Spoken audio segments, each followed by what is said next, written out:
Hey everyone, welcome back to the channel. If you're new here, I'm so glad you're joining me today. This video is going to be a deep dive into something really personal, something that shaped who I am and how I see the world. It's called They Laughed at Me Until I Changed Everything. And let me tell you, this isn't just a catchy title, it's my story. It's about the moments when people doubted me, mocked me, and wrote me off, and how I turned that into fuel to rewrite my life. But more than that, it's about how you can do the same. Because I know I'm not the only one who's been laughed at, underestimated, or told their dreams are impossible. So grab a coffee, settle in, and let's talk about what it really takes to change everything. Let's start at the beginning. I grew up in a small town, the kind of place where everyone knows everyone, and dreams don't tend to stretch much further than the city limits. My family wasn't rich, but we weren't poor either. Just regular, hard-working folks trying to make ends meet. As a kid, I was quiet, a little awkward, always daydreaming about things that seemed so far out of reach. I'd sit in my room with a notebook, sketching ideas, writing stories, imagining a life that was bigger than the one I was living. I didn't know exactly what I wanted to be, but I knew I wanted to make a mark. I wanted to do something that mattered, something that people would remember. But here's the thing about small towns. They can be comforting, but they can also feel like a cage. People have expectations. They put you in a box. And for me, that box was labeled average. I wasn't the star athlete, the straight-A student, or the kid with the magnetic personality. I was just me. And when I started sharing my dreams with people, my friends, my teachers, even my family, I noticed something. They didn't take me seriously. At first, it was subtle. A chuckle here, a raised eyebrow there. Oh, you want to be a writer? That's cute, but how are you going to pay the bills? What ordanum, you think you can start a business? Do you know how hard that is? Over time, those little comments started to pile up and they hurt. They made me feel small, like my ideas were ridiculous before I even had a chance to try. High school was where it really hit hard. I remember this one moment vividly. It's burned into my memory. I was in 10th grade, and we had this career day where everyone had to stand up and say what they wanted to be when they grew up. Most kids said practical things: doctor, teacher, mechanic, safe choices. When it was my turn, I stood up, my hands shaking, and said, I want to create something that changes the world. I didn't have the details figured out yet, but I meant it with every fiber of my being. The room went quiet for a second, and then I heard it, a snicker from the back. Then another. Soon half the class was laughing. Even the teacher gave me this pitying smile, like I'd just said I wanted to be an astronaut or a superhero. I sat down, my face burning, and I didn't say a word for the rest of the day. That moment stuck with me. It wasn't just about the laughter, it was what it represented. It was the world telling me that my dreams were too big, that I wasn't good enough to make them happen. And for a while, I believed it. I started to shrink myself. I stopped talking about my ideas. I tried to blend in, to be normal. I told myself that maybe they were right.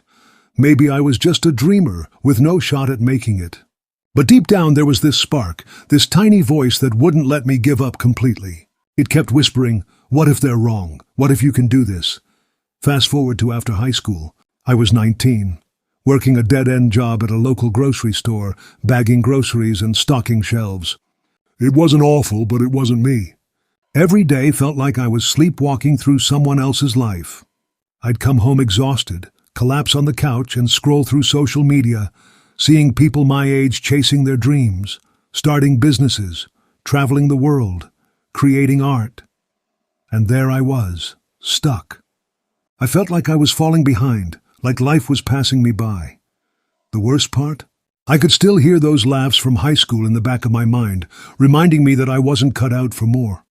But one night, something shifted. I was lying in bed, staring at the ceiling, and I just couldn't take it anymore. I was tired of feeling like a failure before I'd even started. I was tired of letting other people's doubts define me. I made a decision right then and there. I was going to prove them wrong, not out of spite, but for myself. I was going to bet on me, even if no one else would. That was the moment I started to change everything. The first step was figuring out what I actually wanted. Not what my parents wanted, not what my friends thought was realistic, but what I wanted. I went back to those childhood notebooks, the ones filled with stories and ideas. I realized that what I loved most was creating, whether it was writing, designing, or solving problems.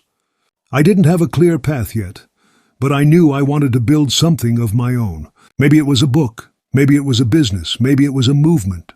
I didn't care about the specifics, I just wanted to make something that mattered. The problem was I had no idea where to start. I didn't have money, connections, or a fancy degree. All I had was a beat-up laptop and a whole lot of determination. So I did what anyone would do in the age of the internet. I started Googling. I searched things like how to start a business with no money and how to write a book. I watched YouTube videos, read blogs, listened to podcasts. I soaked up every piece of knowledge I could find. It wasn't glamorous, but it was a start. I spent hours every night after work, learning, taking notes, and dreaming up possibilities. One of the first things I learned was that success doesn't happen overnight. I know that sounds obvious, but when you're starting from zero, it's easy to get impatient. You see people on Instagram living these perfect lives and you think, why isn't that me? But what you don't see is the years of work they put in behind the scenes. I had to teach myself to focus on the process, not the outcome. I started setting small goals, like writing 500 words a day or learning one new skill a week. They weren't earth-shattering, but they added up. I also had to deal with the doubters. When I started telling people I was working on my own projects, the laughter came back. Not always outright, but in those little comments that chip away at you. You're still working on that book? Don't you think it's time to get a real job? Or starting a business is risky? Why don't you just stick with something stable? Even my family, who loved me, didn't really get it. They wanted me to be safe, to follow the path everyone else was on. And I get it. Change is scary, especially when it's someone else's dream. But I had to learn to tune out the noise. I had to believe in myself even when no one else did. One of the hardest parts was dealing with failure. Oh man, did I fail. I tried launching a blog and nobody read it. I pitched a book idea to a few publishers and they all rejected me. I even started a small online store and it flopped so hard I lost the little money I'd saved up. Each failure felt like a punch to the gut. It was like the universe was saying, see, they were right about you. But here's what I learned. Failure isn't the opposite of success. It's part of it. Every time I failed, I learned something. I got better. I got tougher. And most importantly, I kept going. Let me tell you about one of those failures in detail, because I think it's important to show the messy side of this journey. When I was 21, I decided to start that online store I mentioned. I'd been reading about e-commerce and how people were making money selling products online. I didn't have much to invest, but I found a supplier for custom phone cases. I thought, everyone has a phone, right? This could be huge. I spent weeks designing the cases, setting up a website, and figuring out how to run ads. I was so excited. I launched the store, posted about it on social media, and waited for the orders to roll in. They didn't. I got maybe 3 sales in the first month, and 2 of them were from my mom. The ads I ran cost more than I made, and the website kept crashing. I was crushed. I'd put so much time and energy into this, and it felt like a total waste. I remember sitting at my desk, staring at the numbers, and just crying. I thought, maybe I'm not cut out for this. Maybe I should just give up. But then I had this realization. I wasn't failing because I wasn't good enough. I was failing because I didn't know enough yet. I hadn't done enough research on marketing. I didn't understand my audience. And my website wasn't user-friendly. Those were all things I could fix. So I went back to the drawing board. I studied marketing like my life depended on it. I learned about SEO, social media ads, and customer psychology. I watched tutorials on web design. I reached out to other small business owners and asked for advice. And 6 months later, I relaunched the store. This time it wasn't perfect, but it was better. I started getting consistent sales, not millions, but enough to keep going. That experience taught me that failure isn't the end. It's just a detour. And sometimes, it's the detour that leads you to where you're supposed to be. As I kept working on my projects, I started to notice something else. The laughter was fading, not completely, but it was quieter. People who used to mock me were starting to ask questions. Hey, how's that writing thing going? Or wait, you're actually making money online? It wasn't like they were suddenly my biggest fans, but I could tell they were curious. And that felt good. Not because I needed their approval, but because it showed me I was on the right track. I was proving them wrong, one small step at a time. By the time I was 23, I'd written a book. It wasn't a bestseller, but it was mine. I self-published it, and to my surprise, people actually bought it. Not thousands, but hundreds. I got emails from readers saying my words inspired them, that my story made them feel less alone. That was when I realized something profound. Changing everything doesn't mean becoming rich or famous. It means living a life that's true to who you are. It means creating something that makes a difference, even if it's just for one person. The book gave me the confidence to keep pushing. I started this YouTube channel, which, if you're watching this, you're a part of. I won't lie, the early days were rough. My first videos had terrible lighting, awkward edits, and like 12 views, but I kept at it. I studied how to make better content, how to connect with an audience. I listened to your feedback in the comments, and I got better. Now we're a community, and I can't tell you how much that means to me. My every like, every comment, every new subscriber, it's proof that I'm not that kid getting laughed at anymore. I'm someone who's building something real. But let's talk about you for a second, because I know you're watching this for a reason. Maybe you're in the same place I was, feeling stuck, doubted, or laughed at. Maybe you have a dream that feels so big it scares you. Or maybe you're just tired of living a life that doesn't feel like yours. Wherever you are, I want you to know something. You have the power to change everything. It doesn't matter where you come from, what people say, or how many times you failed. What matters is that you keep going, that you bet on yourself, even when it's hard. So how do you do it? How do you change everything? I'm not going to pretend I have all the answers, but I can share what worked for me. First, you have to get clear on what you want. Not what society wants, not what your parents want, but what you want. Take some time to sit with yourself, maybe journal and ask, what would I do if I wasn't afraid of failing? What would I do if I knew no one would laugh? That's where you start. Next, you have to take action. Dreams are great, but they don't mean anything if you don't act on them. Start small. Write that first page, make that first video, sign up for that course. You don't need to have it all figured out. Just take the first step. And when you fail, and you will, don't let it stop you. Learn from it, adjust, and keep moving. Every successful person you admire has failed more times than you can count. The difference is they didn't quit. You also need to surround yourself with the right people.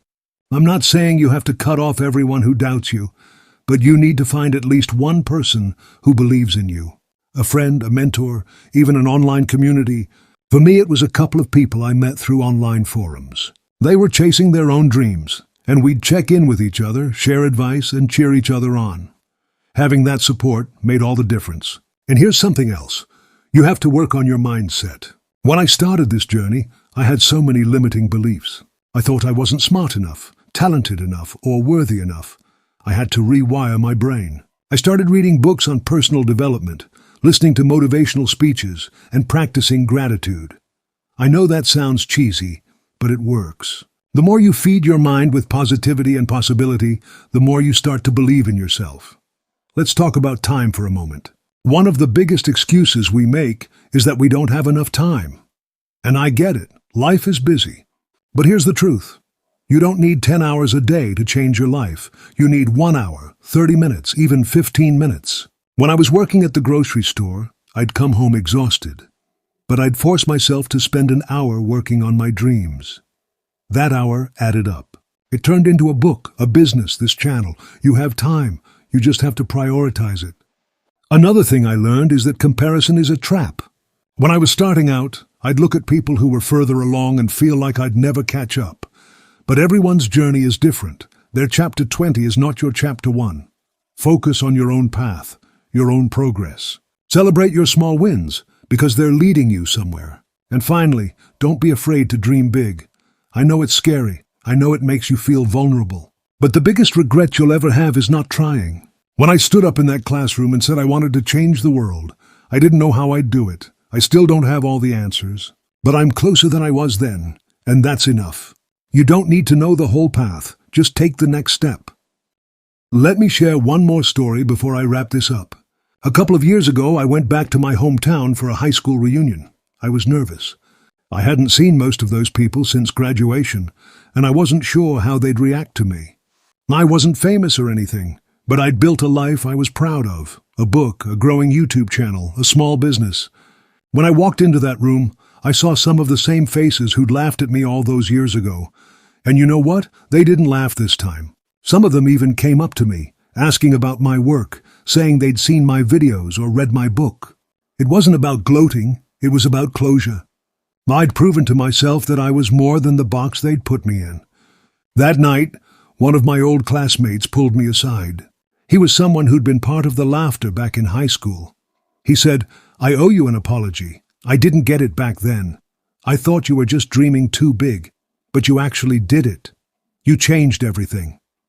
I won't lie, that moment felt good. But what felt even better was knowing I hadn't done it for them. I'd done it for me. So here's my challenge to you. Right now, wherever you are, make a promise to yourself. Promise that you'll bet on you, that you'll keep going, even when it's hard, even when people laugh, even when you fail. Because you are capable of so much more than you realize. You have the power to change everything, not just for yourself, but for the people around you, for the world. If this video resonated with you, I'd love to hear your story. Drop a comment below and tell me about a time when someone doubted you or a dream you're chasing. Let's inspire each other. And if you're new here, hit that subscribe button and join our community. We're all about chasing dreams and proving the doubters wrong. Thank you so much for watching. This one was personal, and it means the world to share it with you. Until next time, keep dreaming, keep working, and never let anyone tell you you can't change everything. See you soon.